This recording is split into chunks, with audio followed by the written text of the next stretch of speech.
Chapter 3. Sarah. As the doorbell rings, I check my watch and frantically finish getting dressed, my fingers fumbling with the buttons on my blouse. My heart races in anticipation as I hurry to the door and open it to see him grinning on the other side, a bouquet of wildflowers in his hands. He looks like he belongs in a cologne ad with his sexy smile. "You're early," I say, as I fold my arms across my chest and pretend to scowl. But I'm not convincing. He pulls me into a warm embrace, wrapping an arm around my waist. The scent of his woodsy cologne fills my senses, reminding me of the campfires we used to light in our backyard. "I couldn't wait till 7. Can you blame me?" His voice is low and playful. His breath tickles my ears and sends a delicious tingle down my spine. And then I feel his lips on my neck, leaving a trail of fire as he moves toward my shoulder.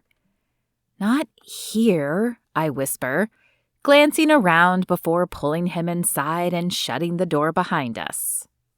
When we're safely inside, I allow his lips to continue meandering down my neck and to my shoulder, enjoying every second of their journey. "Well, hello to you too," I say, melting into him.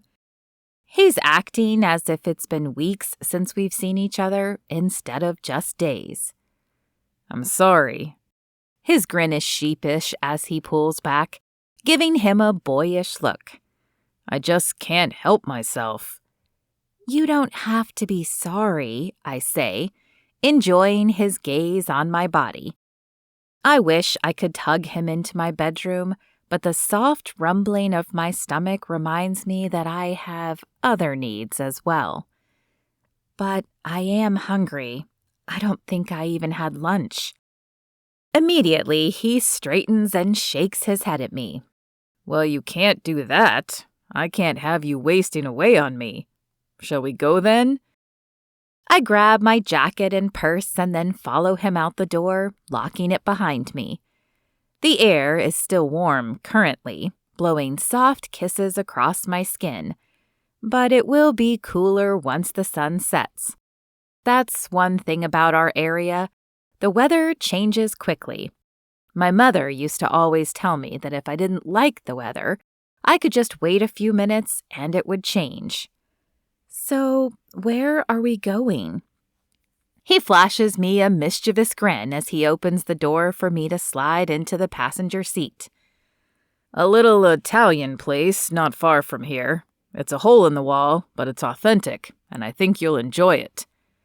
My stomach rumbles, this time not so quietly, at the mere thought of Italian food.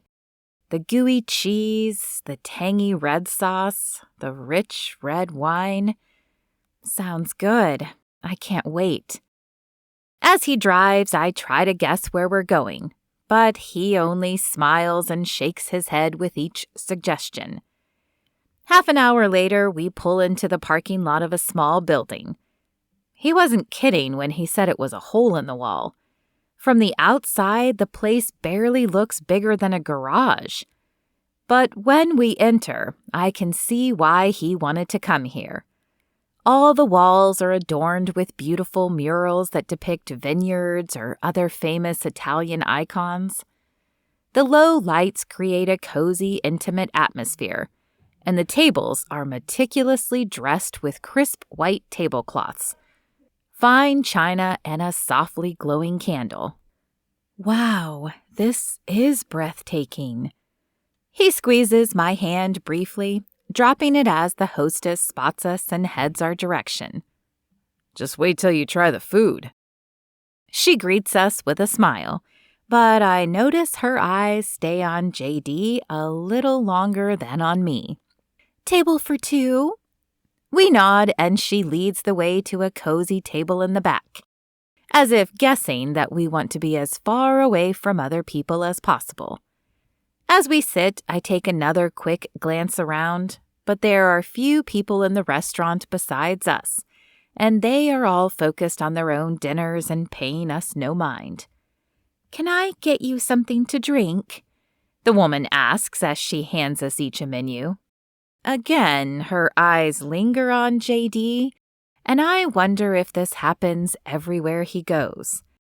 I realize he's handsome, but I guess I hadn't thought about having to fight off other women. JD glances at me.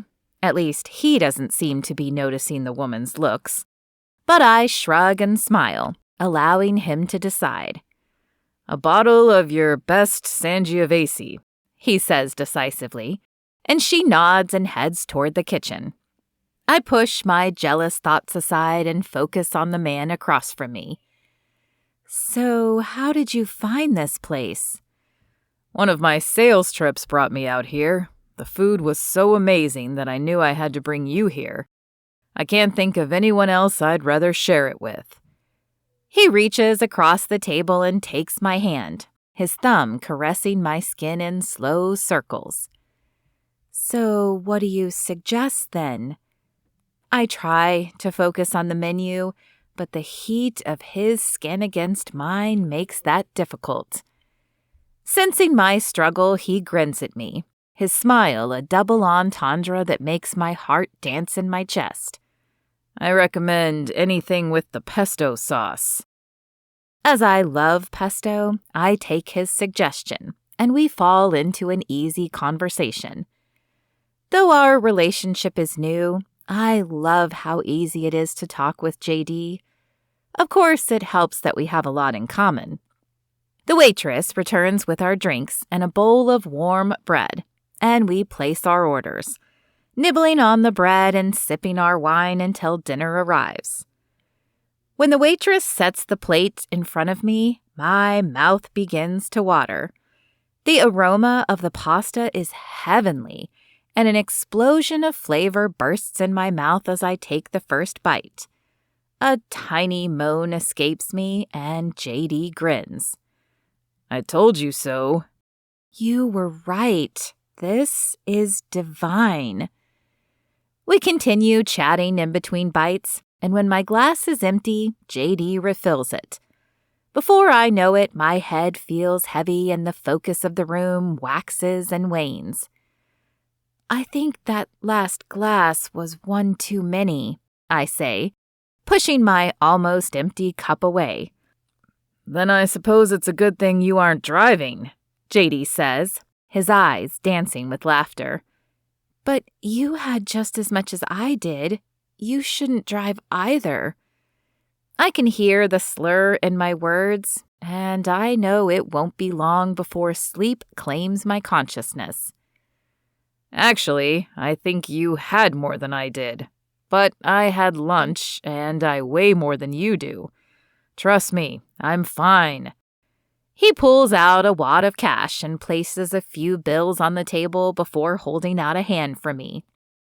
I take his hand, trying to make the floor stay still and failing miserably, so I switch positions to cling to his arm.